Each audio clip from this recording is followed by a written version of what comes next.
Ngayong pagdiriwang ng buwan ng wika, ating isinasabuhay ang temang paglinang ng Filipino at katutubong wika, makasaysayan sa pagkakaisa ng bansa. Alam nyo na ang wikang Filipino at ating mga katutubong wika ay hindi lamang simpleng paraan ng pakikipag-usap. Ito ay buhay na patunay ng ating kasaysayan, kultura at pagkakakilanlan bilang isang lahi.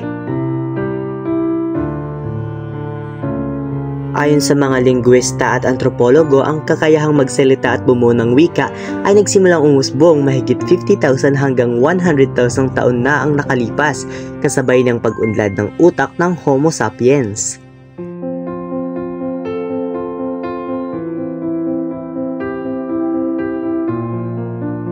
Ang wika ay hindi nabuo sa isang tiyak na petsa o araw.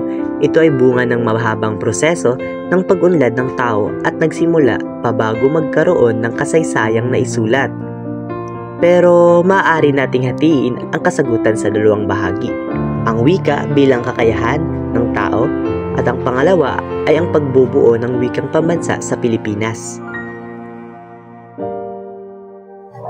Alam nyo ba na bago pa dumating ang mga Kastila, may mahigit 180 katutubong wika na ang ginagamit sa iba't ibang bahagi ng Pilipinas, gaya ng Tagalog, Cebuano, Ilocano, Kapampangan at iba pa.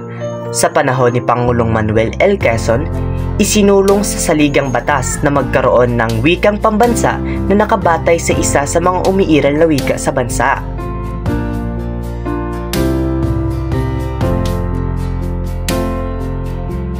Kaya dapat pahalagahan natin ang wikang ating nakasanayan dahil ito ay parte na ng kultura at pagkakakilanlan natin bilang isang Filipino.